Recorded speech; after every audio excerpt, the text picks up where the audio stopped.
of course, a box office showdown, though, that includes the world's most iconic doll, but also includes a we also have Political Action Thriller's 4th season on TV that has officially wrapped, and a documentary about one of the hugest movie stars of the 1950s. Film critic Dale Pollack has reviews for all 3. Hi, Dale. Good morning, Jacqueline, Audrey, and Christina.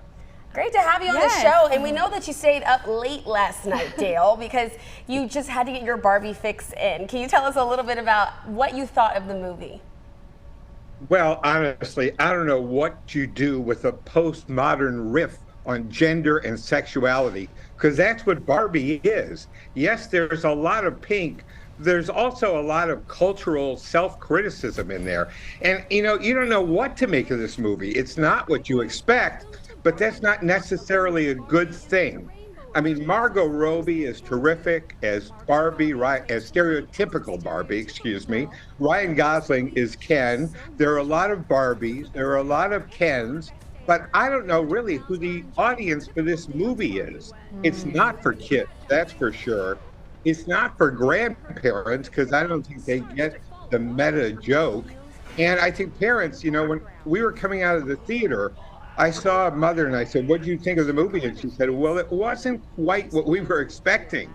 And I think that's going to be the case for a lot of people who come to see Barbie. It's not going to be what they expect. They may end up puzzled. They may end up laughing. Kate McKinnon is in it, and she's very funny. And there are certainly laughs throughout the movie. And as I said, the production design is astonishing. Okay. I mean, you got to give Mattel credit. This is probably the greatest toy promotion ever.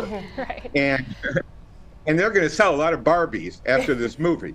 But I'm not sure the audience is going to get what they want. Frankly, I was baffled by this entire approach. I mean, Greta Gerwig, she did Little Women. She co-wrote it with her husband, Noah Baumbach, who did The Squid and the Whale. These are really talented filmmakers, but they're taking Barbie into a metaverse that I don't think she or the audience expected. You know what? I had a feeling you were going to say this, Dale, because I was kind of struggling to figure out is there a plot line? What is the story? Is there a story? I don't understand what the goal of the movie was. I guess that's why I wasn't into the big craze of it, but I had a feeling people were just gonna be like, okay, well, this was really fun to look at because of the colors and the bright, like you said, the production, but then what? Yeah. Yeah, and it's really on a very kind of intellectual level in a way, which is not what you expect in a Barbie movie. I mean, this is a film about a doll. And so how much philosophizing can you do about the current state of gender identity through a movie about a doll? And so to me, it's just a weird mixture. I mean, it's going to do big box office this weekend. I think it's going to be more than $200 million. But I'm not sure what the word of mouth is going to be. And I don't think it's going to be that strong. All right, yeah, we see you gave it 3 popcorns there, Dale, as well. Yes, for the acting and the look of it, which is sensational. All right, well, a totally different approach here, a totally different vibe. Can you tell us a little bit about season 4 of Jack Ryan on Prime Video? Yes, this is, I think, one of the most successful series that Prime has produced. It's made John Krasinski, the actor, into an action star. And the first 3 seasons were superb. I think they were among the best dramas done on streaming television.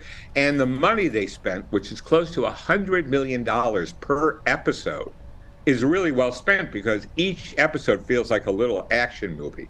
Season 4 got talky. And that was unfortunate. The plot was also a little obscure. I mean, there is terrific acting from everybody in this series. But again, John Krasinski just becomes this new figure that is really going to help his career. And, Tom Clancy wasn't the greatest writer in terms of dialogue or plot. He was great in terms of action. The series carried that through. I think they're ending it wisely after 4 seasons. To keep it going would be like kind of treading water, nothing new really happening. But this ends, I think, on a very good note. And Amazon Prime has been a big hit for them, and they should be grateful for that. How many popcorns? 4 popcorn. 4 popcorns. Because Nice. I mean, season 4 is a little weaker than the other ones, but it's still a superior series. Nice. All right. How about the Rock Hudson documentary? This is on Max. Yeah, this is Rock Hudson, All That Heaven Allowed, and we all knew Rock Hudson was gay because he was the first celebrity to get AIDS and to die from AIDS. So that's, a sad legacy. This film really explores an interesting subject, which is within Hollywood, everyone knew he was gay. And there was a whole gay subculture in Hollywood in the 1940s and 50s and early 60s that most people are completely unaware of. And this documentary really probes that and discusses it. A lot of people who were in that era are still alive and are interviewed. And I mean, if you wanted to know the real story behind Rock Hudson, this documentary is a great way to understand it, and also to understand the sexual politics of the 1950s, how you simply, if you were identified as gay, your career was over. So he had to keep this hidden, but within Hollywood, it was no secret, and I found that really interesting. And Dale, actually, I was introduced to Rock Hudson through there was a Netflix movie that came out that sort of was about the creation of these TV shows, and it showed you behind the scenes of what was going on. It was a fictional story, but it had those real characters in it, so it was just a take on it, historical fiction. But they talked about it and touched on some of those points that you brought up about Rock Hudson, and it was very interesting and intriguing to sort of hear more about his life and lifestyle that he had to lead back in the 40s and 50s. And he lived his life with a certain dignity, and he conducted his bout with AIDS with a lot of dignity. And he made an enormous impact if we think about he was the first real celebrity to get a disease that defined the 1980s and 1990s in America.